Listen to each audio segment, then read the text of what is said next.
Okay, so we are discussing about the induction motors. So, last class we started in fact induction motors and we saw the principles of operation of induction motors, and then we continued and we saw different induction motor operational principles. And then we are about to discuss the equivalent circuit of the induction motor, right? And I told you that the equivalent circuit of induction motor is actually it is exactly equal to the equivalent circuit of the transformer. There is little difference because there is a rotating mass in the induction motor which is rotating. The principle is same in principle of induction because the rotor is getting the supply through the principle of induction, right? But the rotor is rotating. That is the only difference between transformer and induction motor, right? So we saw this equivalent circuit also in the last class. I explained you that V1 is the supply voltage which we are giving the three-phase supply, but here we are representing single phase equivalent circuit, not three-phase equivalent circuit, because we are considering now the three-phase motor analysis. So we are considering the single phase equivalent circuit. So therefore V1 is your per phase voltage of the induction motor which we are supplying at the terminal, right? And R1 is your resistance of the primary winding, or you can say the starter, armature winding, right? Then X1 is your leakage reactance of the armature or the starter winding, and XM is the reactance. It is because of the mutual flux or we can say the magnetizing flux, right? And your RC is what RC represents. RC is RC is fictional. It is completely fictional because there is no such element we'll find as RC. It represents the coreless component. Okay, RC is completely fictional. We just to do the mathematical modeling, we take it as a resistance because most of the time the losses are represented through resistance. So therefore RC is not any physical component. It is just a fictional component which we represent the core loss through RC. That means IC square RC will represent your core loss, right? Okay. And then we'll come to the secondary side. Your RR is your rotor resistance, right, per phase, and XR is your leakage reactance of the rotor per phase. Everything is per phase here. And E1 is the induced EMF in the starter, ER is the induced EMF in the rotor, right? Now what we'll do, because as you do in the transformer also already you have studied that we need to make it easy for analysis. What we do, we transform one side of the parameter to the other side, right? So similarly here the rotor side parameter will transform to the starter. Okay. So before we move, let us first write the equation for rotor current. So rotor current, it is closed, right? It is a certain closed path. So therefore IR will be the current in the rotor circuit will be ER is the induced EMF on the rotor. So it is just applying KVL we can find in this loop ER by RR plus JXR, right? Now, so your ER is, I can write it as ER is your induced EMF, and if we'll write EB is your voltage under stationary condition, that is the voltage induced stationary condition, right? Stationary induced EMF on the rotor. Then when the rotor is rotating at a speed of omega m and the slip is s, let us say the slip is s, at that condition your ER will be equal to S of EB. Okay, so that is slip into the voltage under static condition. Under static condition, let us write it, EB is under starting condition. That means when the rotor is about to move, that means omega m equal to 0. Okay, when omega m equal to 0, the motor speed is equal to 0, your slip will be equal to how much? Slip will be equal to 1, right? Because we know omega s minus omega m by omega s, so your slip will be equal to 0. So therefore under stationary condition your ER is equal to EB. Okay, as it further rotates, so it will become S times EB. S is your slip, right? So I can write it as equal to SEB by RR plus J of SXB. Okay, your XB is your reactance under stationary condition. Okay, and your XR will be equal to XB when S equal to 1. And so now your equation became SEB by RR plus J of S of XB, right? So now if I'll divide S, both numerator and denominator, it will become EB by RR by S plus J of XB. Okay. So now we can see the equivalent circuit. It will look like this. Now your equivalent circuit at the rotor side, just little change. I will write the induced EMF under stationary condition, that is EB, and your resistance element will become RR by S, and your XB is the stationary reactance, because these are actually known parameters. XB is the leakage reactance which we can find under stationary condition, right? So JXB RR by S EB. Okay. So now we can move, or we can transform the rotor parameters to the stator circuit. So how I will transform it? Just by multiplying the secondary parameter with the turns ratio. So let us say the turns ratio is A equal to N1 by N2. Okay. So now if I will transform this rotor resistance to the stator, then R2 by S will be how much? It will be, can anybody tell from the principle of transformer? It will become A square RR by S, right? Okay.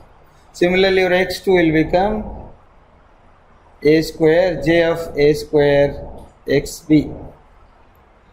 Okay. And of course, your EB by E1 will be equal to N2 by N1. So this is, so therefore, now we can say that R2 will be equal to A square RR, and your X2 will become A square XB, right? So now your equivalent circuit is becoming simpler for analysis, because it is now becoming a conductive circuit. There is no, we can say no isolation between these circuits, right? So they are connected together, both secondary and primary side. So what we observe here is that I1 is the supply current or line current to the motor, induction motor, and then I2 is the referred quantity of the rotor current to the stator side. So I2 equal to, how much it will be? I2 by IR is equal to, I can write as N1 by N2. Okay. So from I2 I can find it IR equal to, so I can say IR by A. Okay. And so IR by A will be equal to I2. Okay. Now, so from this we can do very good analysis of transformer. From this also we can find the efficiency and the other performance parameters. Okay. So how we'll do it, we'll see. Now we are seeing that the rotor resistance is R2 by S here after transformation. Okay. So R2 by S, whatever power will be transferred to the rotor side, that will be consumed in the R2 by S, right? And that power we can say the power supplied to the rotor side, or the power transferred to the rotor side is whatever power will be consumed in the rotor circuit, that is R2 by S, right? Okay. So here is the relation between I2 and IR, right? Now if I'll write the KVL in the starter circuit itself, right? So the KVL rotor circuit in the transformed equivalent circuit, that means here if I'll write the KVL, so then I can write E1, because E1 is the induced EMF, E1 equal to I2 R2 by S plus J of I2 X2. Those who have understood very nicely the equivalent circuits of transformer, they can very easily understand this. There is no mismatch except the S term, that is the slip, right? So E1 is equal to I2 R2 by S plus, that means as induction motor under standstill condition, it exactly behaves as a transformer. That means whatever the equivalent circuit will get under the standstill condition of an induction motor, it is exactly equal to the transformer equivalent circuit. There is no difference, right? Under standstill condition, if I put S equal to 1, then this equation is also valid for a transformer, right? So, but when the rotor starts rotating, then your equation changes by this term, that is I2 R2 by S. Okay, now your magnetizing current plus core loss component current will be equal to the exciting current. I5 is your exciting current. Transformer also we say it is exciting current. So I5 is equal to IC plus IM, right? Then I can write IC equal to E1 by RC, which is very simple by applying KVL, right? E1 by RC, and IM equal to EM by JXM. Now I1 is equal to I5 plus I2. This is also the same for the transformer. And V1 in the primary circuit, if we'll apply KVL, that means this circuit here, then your V1 will be equal to I1 R1 plus J of X1 I1 plus E1, right? So the same equation, here it is, right? And then the I2 square R2 by S, if this is the power transferred to the rotor side, right? Now the net power transferred to the rotor, if from that power, let us say this is rotor power, minus the losses in the rotor,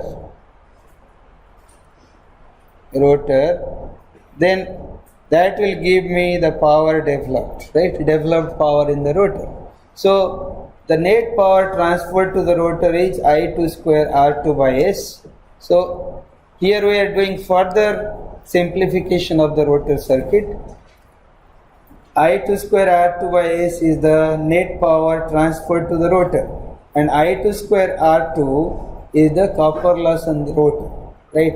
So if I'll subtract, then that power will be the developed power on the rotor, which will be equal to, just little adjustment if we'll do, it will become I2 square R2 into 1 minus S plus S. Now, just by, if I'll again add this term in the right side, that will give me R2 by S here in terms of two components, as you are seeing here, right?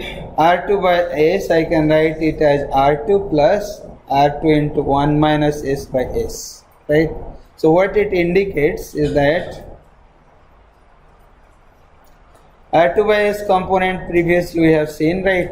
and R2 is your parameter of the rotor circuit, a resistance parameter of the rotor circuit under stationary condition, right? And this component we can say R2 into 1 minus S by S is a variable component which is dependent, which is very dynamic, and it depends on the rotor, or we can say rotor speed, right? So under standstill condition, if we'll substitute S equal to 1, this term vanishes to 0.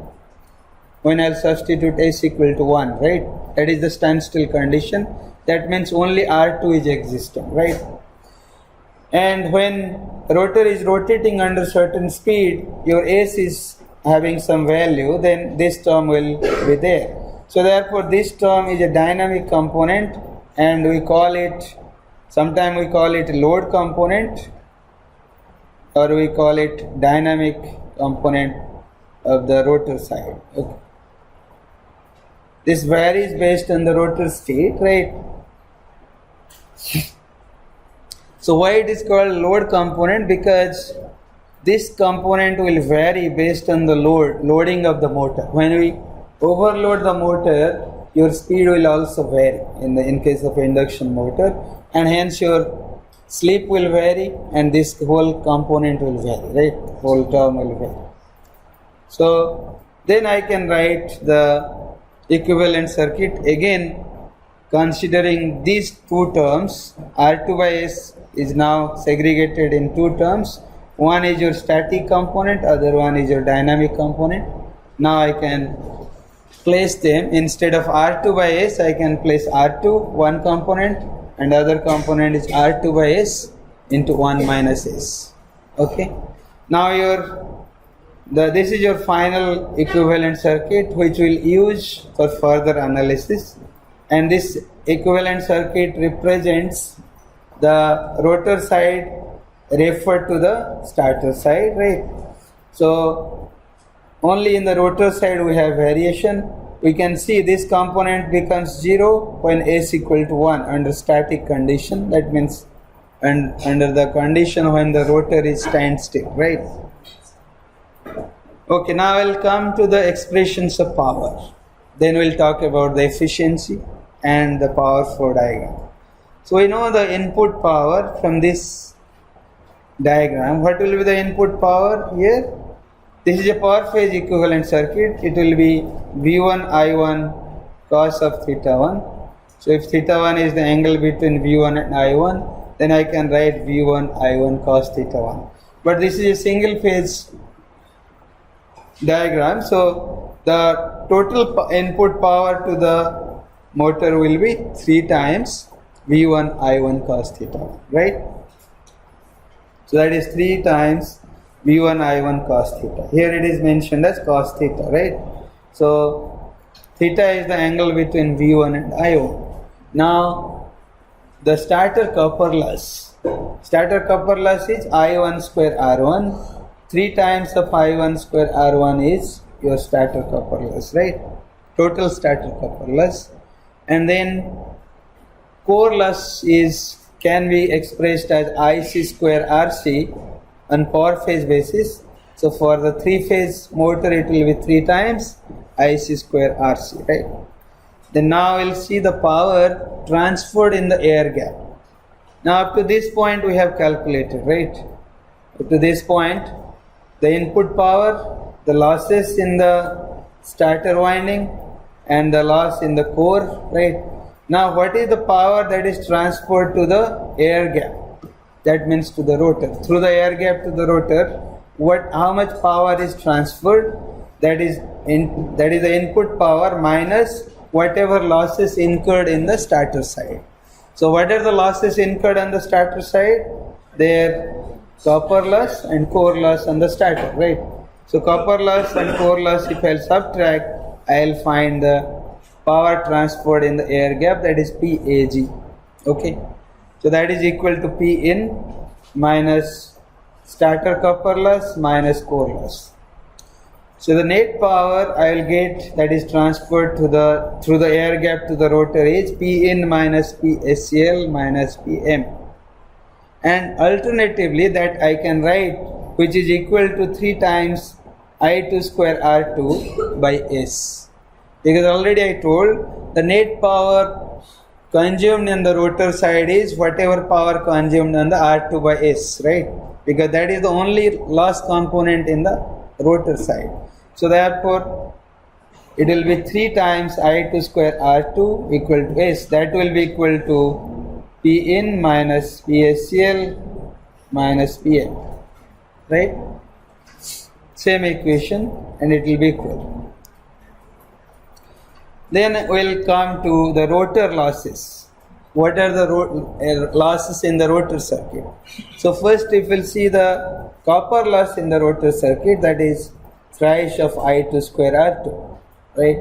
And which will be equal to S times PAG. We can see here if I'll multiply S here in the air gap power, I will find 3 times I2 square R2, which is equal to that means I can write PAG is equal to your PRCL by S. That means whatever loss is happening, the copper loss is happening in the rotor, if I will divide by the slip, I will get the air gap power or the net power transferred to the rotor. Okay. Now what is the developed power actually? So developed power means the whatever air gap power, net power transferred to the rotor minus the copper loss in the rotor. That is the developed power on the rotor circuit. And if I'll just substituting these expressions of PAG and PRLC, we'll find this expression. That is 1 minus S times PAG, that is 1 minus S times PAG is equal to SPG. S is here capital S. Don't actually confuse between capital S and small s. So capital S is 1 minus S. Capital S is equal to 1 minus small s, right? So that will give me Nm by Ns. So that means this is the power unit, or we can say the power unit speed. Okay. Power unit speed is, this is not the slip. Capital S is not the speed, it is the power unit speed. And small s is your slip, right? So here it is mentioned clearly, right? So now we'll see the power flow diagram in induction motor. This is very simple. This is input power, and from the input power, if I'll subtract both the starter copper loss and starter core loss, then I'll find the net power which is transferred to the rotor through the air gap. This is PAG. And from the air gap power, if I'll subtract the rotor copper loss, I'll find the net power developed on the rotor. And from the net power developed on the rotor, if I'll subtract the friction loss on the rotor and the stray load loss, then I'll find the output power on the shaft. That is the actual power on the shaft which we'll get is Ts omega m, which is equal to Pd minus Pr, that is equal to Po. That is output power on the shaft. Okay, actual active power we get on the shaft is Pd minus Pr. Pr is actually the frictional loss and the stray load loss. Okay. So I hope up to this everybody understood. This is your power flow diagram, right? Now the power flow diagram also we can change with certain approximation. If we'll consider this core loss as a constant loss, and I can add it in this rotational loss, because rotational loss we consider a constant loss. So if we'll add this core loss to rotational loss, so there will be little change in the power flow diagram, and it will look like this. That means from the input power, if I'll subtract the copper loss on the starter, I will get the air gap power. From the air gap power, if I'll subtract the rotor copper loss, I'll find the developed power. And from the developed power, if I'll subtract the constant loss, that is comprised of friction loss, stray load loss and core loss, that will give me, this is your core loss, and that will give me the output power Ts omega m, right? So This is the with little certain assumption, but this diagram is completely we can say perfect or exact power flow diagram. And here we are assuming that your core loss is a constant loss, therefore it is added to the rotational loss. Therefore your diagram here the core loss was there previously, now it was not here, it is added here, right? So that means the same but with little approximation we got this. Now if we'll talk about the developed torque, the developed torque will be PD by omega m, and that will be equal to PAG by omega s, right? So that will be equal to 3 times I2 square R2 s of omega s, right? So this is your developed torque. And if we'll ask, the actual torque is equal to PO by omega m. This is your actual torque developed on the shaft, right? So PO is equal to PD minus PR. Already I told this, okay? So I hope everybody understood up to this point. The equivalent circuit concept is clear. Hope equivalent circuit and the power flow diagram. Then we'll talk about the speed torque characteristic. Anybody has any doubt up to this point? If no, we'll move forward. No? Huh? Any doubt? No. Okay. So then we'll see the speed torque characteristic, which is actually the essence of all the motors. We have studied this in case of DC motors, synchronous motors, right? Which we'll talk here also as part of the induction motor. So speed torque, before we move, we must we have an idea of equivalent circuit and different equations. Now if we'll derive this expression for I2 magnitude of I2, say, so if I'll find, so that is nothing but from the equivalent circuit, it is under the standstill condition, right? Standstill condition, if I'll derive, it is E1 by R2 square plus X2 square root, right? This is the I2, which is the under standstill condition, okay? Now if the rotor winding resistance, generally the rotor winding resistance is usually very small as compared with the leakage reactance X2, then I can say R2 is very less than X2, then this current will have no impact, or we can say the resistance of the rotor circuit will not have any impact on this I2, much impact under standstill condition. So I can write this approximately that I2 is equal to E1 by X2, because R2 is very small as compared to X2 under standstill condition. But as we rotate the rotor, when we rotate the rotor, the term involved here is R2 by S2, right? R2 by S. So that means S is generally, it is less than 1, so therefore this whole term will become greater, and gradually the impact of R2 comes into existence when the speed of the rotor is increasing gradually towards the synchronous speed. So the existence of R2 by S will come into picture gradually in I2. The effect of R2 by S will come on I2, right? So that part we'll see. Now your TDS, your developed torque, will become 3I2 square. This is under starting condition. Starting developed torque is 3I2 square R2 by omega S. Now as the rotor starts rotating from the starting condition, what happens? An increase in the speed is accompanied by a decrease in its slip, right? When the speed will, under standstill condition, your slip is 1, and when the rotor starts rotating, as soon as it starts rotating, your slips gradually reduces, right?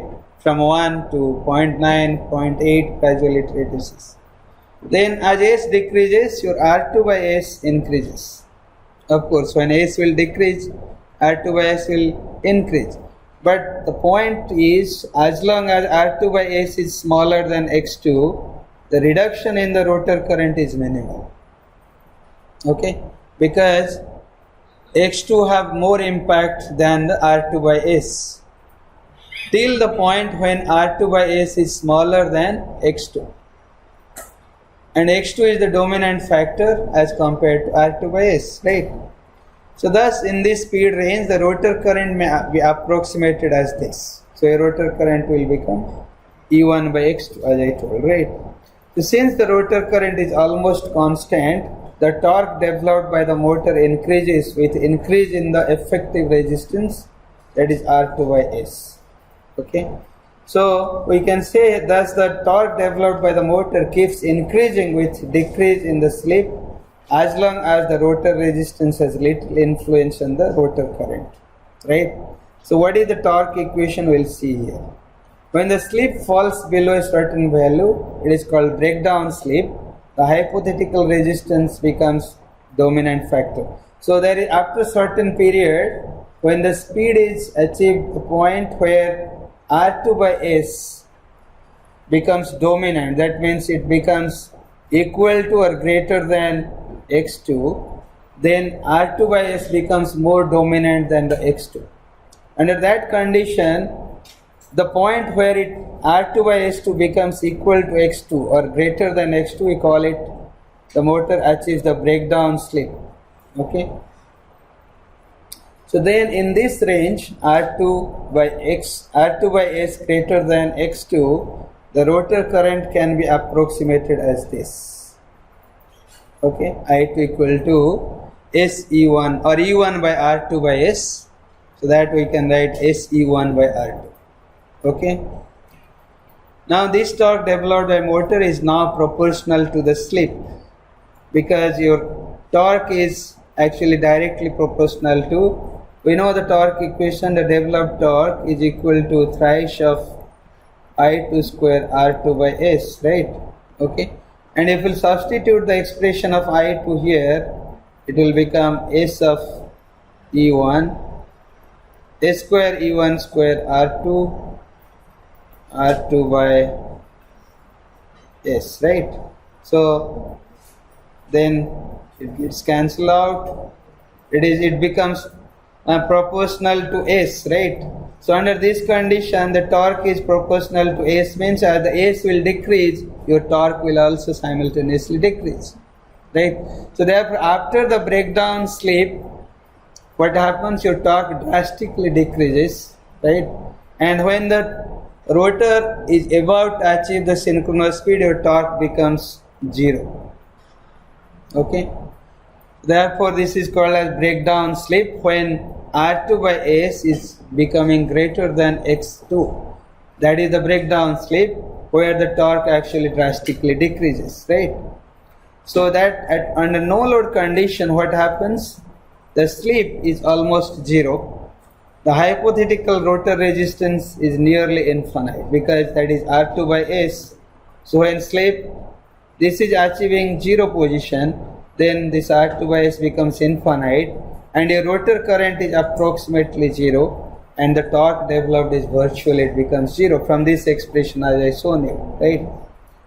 This is the expression TDS, already I told you, and under this condition, the torque becomes 0, right? Now this is your torque slip characteristic. So there are two regions we found here in the torque slip characteristic. What happens? Till the breakdown slip, your torque will increase as your slip is decreasing gradually up to this point, SB. SB is your breakdown slip, right?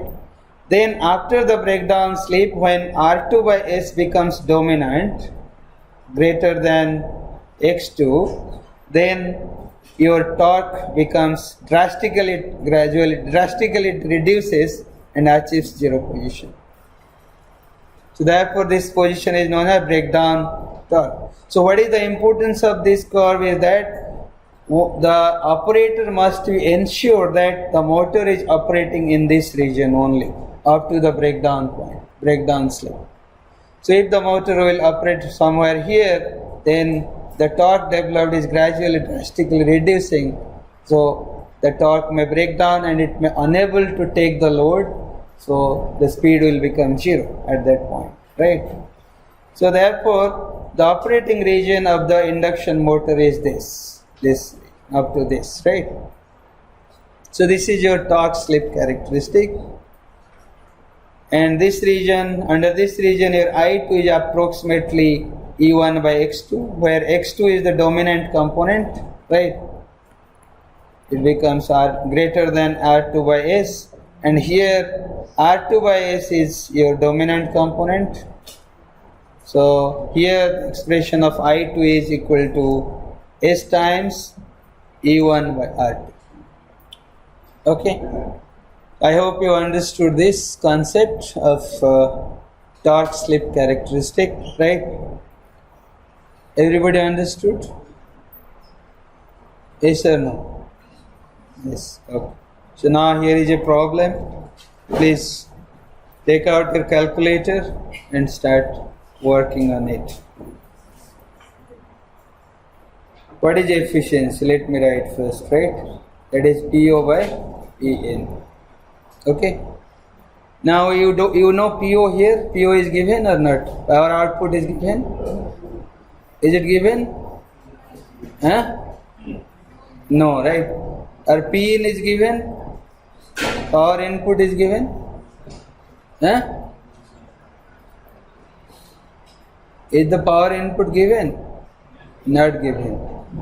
Then how will do? So first you draw the equivalent circuit, okay, and find the power factor angle first. The input power factor angle, that is theta, because Pin is equal to V1 I1 thrice of V1 I1 cos of theta, right?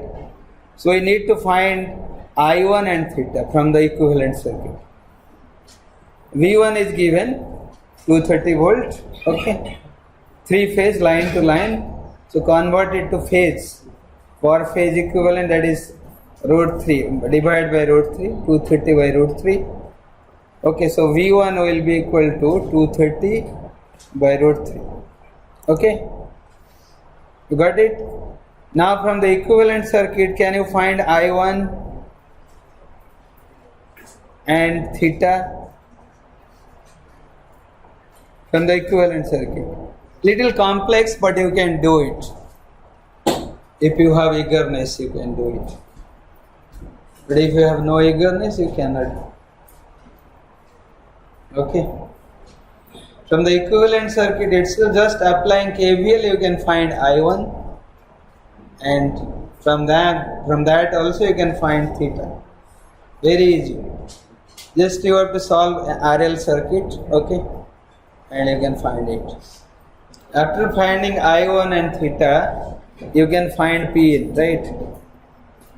Pin is here, 3 V1 I1 cos theta, right? Then how to find P out? P out is how much? P in minus PSL minus PC minus PSC, you can say, minus PRCL